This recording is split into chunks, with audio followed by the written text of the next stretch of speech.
Hello GS fans, welcome back to the channel of nonsense and an update on living with the new 1300 GS Adventure. I am at a BMW event for cars. I've just driven the new 1 Series and the new X3. That's a nice GT3 touring, but this is better. I did 100 miles on this morning and it was 7 AM and it was pretty cold, but I stayed warm because it's got amazing weather protection. I am slowly learning that this GS Adventure really is the do-it-all monster truck of the motorbike world. I have got a rucksack on with all my filming stuff in it, but I am so comfortable doing long distances on this bike. If you look in this red car, you'll see Vicky Butler Henderson. See ya! Filming for 5th gear. Look at all these minis, look at all these BMWs, lovely, lovely. See ya! They're like, thanks, he's gone. The lemon drizzle cake is safe now, he's gone. See, there's an important journalist here. They're being chauffeured in by that BMW i7. Not me though. I need to go and get some petrol. And I just want to give you a quick update on what it's been like doing some big miles, or big-ish miles. My first 150, 200 miles on this GSA. This morning it was honestly a complete non-event, which is quite a boring thing to say. But yeah, I kind of dreaded it because it was a 6:30 start. It's the middle of November and I thought, oh, it's going to be cold. No, it's about 7 degrees. So all the base layers went on, all the base layers went on, and I sat on the motorway for 2 hours at much faster than you're allowed to go in the UK. I just wanted to get here, and this thing was just amazing. It kept me so warm, it kept me dry, even though it was very drizzly at one point. I just didn't really get wet because that screen goes nice and high, and this thing can tank along at quite illegal speeds in complete comfort. I had the radar cruise on, I had the heated grips on, I had the heated seats on, and it just was so good. I can't really express enough about how well this bike rides and how well it smothers bumps with the damping set to road mode. Yet it still has just the long-legged nature to be able to do big speeds for a long period of time. I had a little bit of discomfort from the seat, I'm not going to lie. I think this has got the standard seat on it, it's heated. But so what? I've been riding a motorbike with a really heavy rucksack on for 2 hours. It was absolutely fine. Now, there is a lot of mud, a lot of wet mud down this road. So although it's a nice 60 limit country road, I just drove a BMW X3 down here with not a very big engine, and it was still kicking the arse out when you booted it. So I'm just going to go very gently down here. But as far as an autumn bike goes, this has been really impeccable, really good, really just confidence inspiring, and it's made me want to get out on it and enjoy the autumn colours. And I do love that about a GS, because I don't worry about it getting muddy, I don't worry about it getting wet. I know I'm not going to feel endangered on it. I'm not going to be worried about the wind, about the wetness. It was epic. It was epic this morning. It was a bit like a car. I had my podcasts on and I could hear them at not quite 3-digit speed, so I could hear it very easily through my Cardo. And my biggest surprise was filtering on the M25 on a GSA in rush hour. It was my idea of hell, but actually it was fine. I haven't got panniers on, and I found that I could just nip through gaps and filter, probably looking like a bit of a crazy person, but it could do it without any worries. There's an influencer who's got a red M4 with a personalised 3D number plate. You've bought an M4, but you can't do that. Goodbye. Yeah, so it's got loads of poke as well. It's quite deceptive because, as I think I said in my first ride, it doesn't really have the thunking sense of low down torque that you got from the 1250, where you always felt like you were operating some kind of massive machine. It's a lot smoother and it's just a bit more, I don't know, a bit revvier, I guess. It's gonna hit you and lift the front wheel up slightly unexpectedly. This tractor is magic because it's turned into a field. But despite being revvy, look, just 3rd gear, overtake, greasy, muddy road, just no drama. And that might be boring for you, but I do love a Boxer Twins just effortless go. And if you want to get all Institute of Advanced Motorists about it, it is excellent for making progress. And I like the irony of there being a mud on the road sign back there, because trust me, for the next 3 miles there's no road. You're just riding across Passchendaele. I've been using the BMW Navigator doodah, and yeah, it's not touchscreen when you're moving, so far as I can tell. You have to use the twiddly thing. I haven't really worked out how to cancel my waypoints. Skip waypoint. Oh, there we go. Yeah, I want to skip it. I put in the wrong petrol station. So yes, I can just skip my waypoint, and I've just skipped it using this. There we go.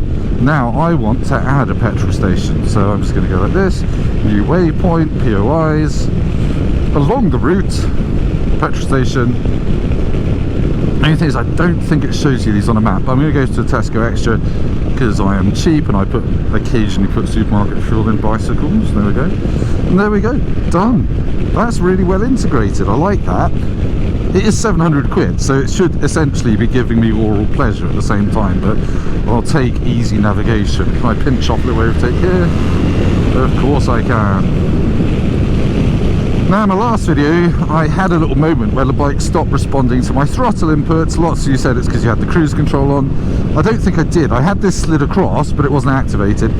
So I still don't know what caused that. I was accelerating at a car that was in front of me, but it was moving as well. I don't just accelerate at cars for fun. This morning, I had that all switched on exactly the same.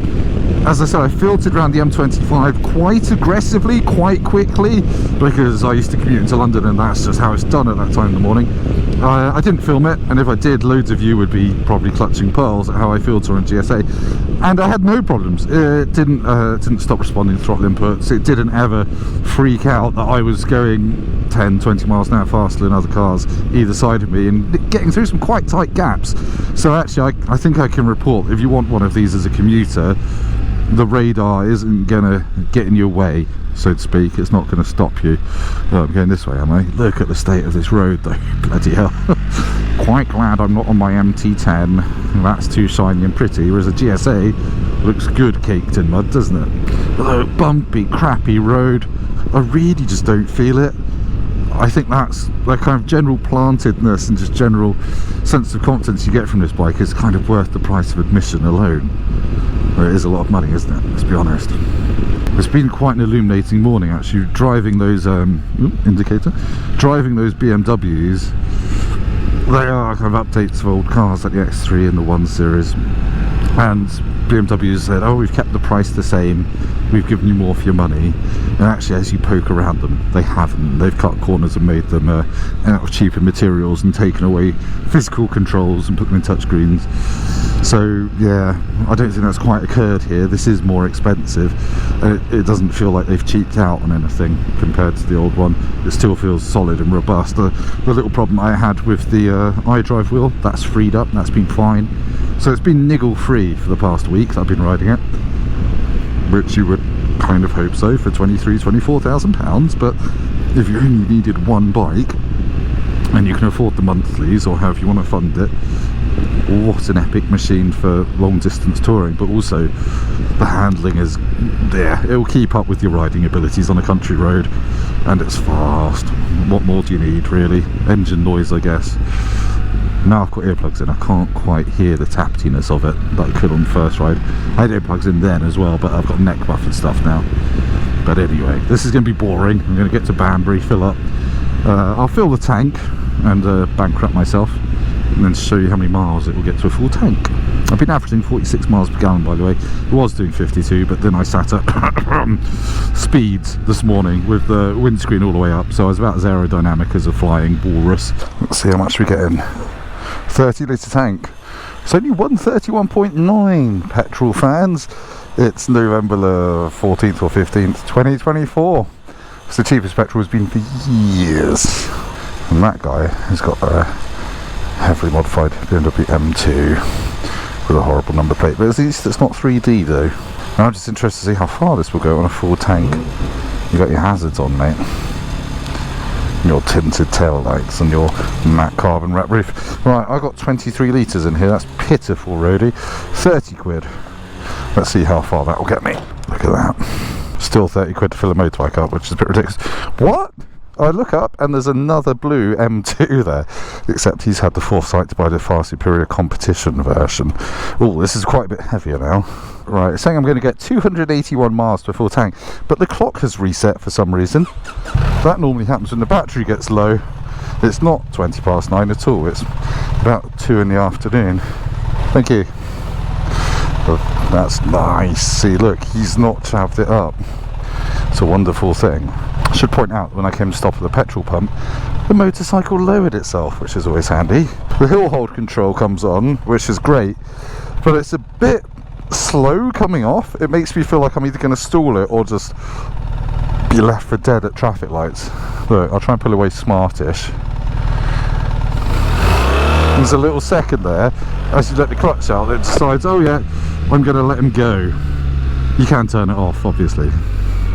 Dry tarmac, not covered in mud. Oh no, it was dieselled. Thought that'd be too good. The crotch welds, by the way, I haven't shown the crotch welds today. You can't feel them against your nutsack when you're riding, just to confirm. Let's do some filtering. Yes. Look, it's not too bad, it's not too bad. The handlebars aren't quite as wide as the ends of the crash bars, which are shaped to cut massive gouges in the side of Addison Lee cabs. There we go. Now can I balance it without putting a foot down? Easy peasy. Blacked out 1 series, it's squeezy. But I think, sorry, the key takeaway there is it's very manageable at low speeds. So when you are filtering, whether it's on the motorway or around town, it's very smooth and very stable at low speeds, and that just makes it easy to filter.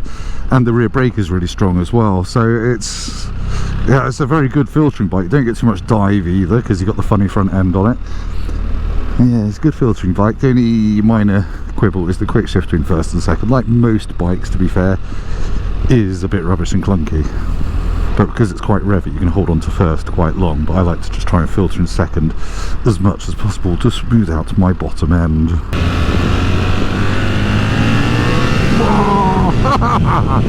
I forgot I programmed the shift light. Go on then. Across you come, young sir or madam. There we go, look. The GS Adventure fits in a Toyota Supra and a trailer. There's some brand new minis who've just gone past Oxford, which is where those are made. Wouldn't be able to see them in quite such a lofty position if I wasn't on a GSA. No. The tax in front, its number plate is PD10 bad. It's probably meant to be some like gangster thing, but from a distance it looks like he needs a poo bad. Oh, what do you need? Poo. Do you need it much? Do you need it bad? I need poo bad. Imagine getting in that taxi. It's got some aftermarket editions as well. There we go, there's poo bad. Poo bad. That taxi driver I don't think is a taxi driver. He's wearing too much baseball cap. GSA M25. A little bit of filtering in my life. Mini drifting over. You are drunk, probably on your phone, yes you are. Good thing about GSA, another good thing about GSA is with the screen all the way up, you can have your visor open at 50 miles an hour without feeling like you're about to have your eyes replaced with gravel.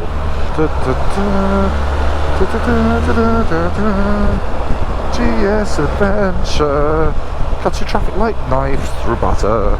As long as the gap isn't too small.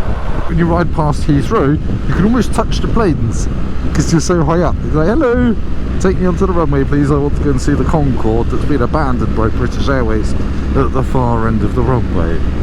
Put it in a museum, guys. It does feel wide, I'm not going to lie, it does feel quite wide here. Thank you for looking in your mirror and moving. So, this is just life on the M25 now.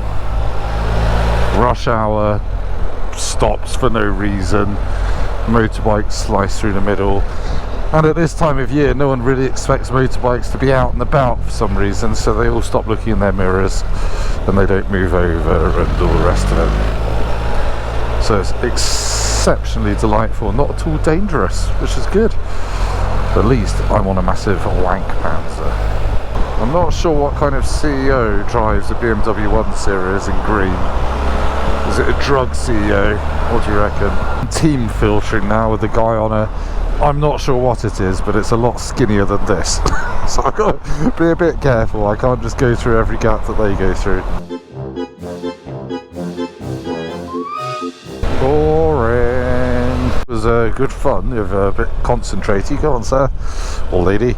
I'm nearly home, so that's the end of the video. I would like to say that I've done 100 miles ish since I filled up, and tank range is still saying 250 miles.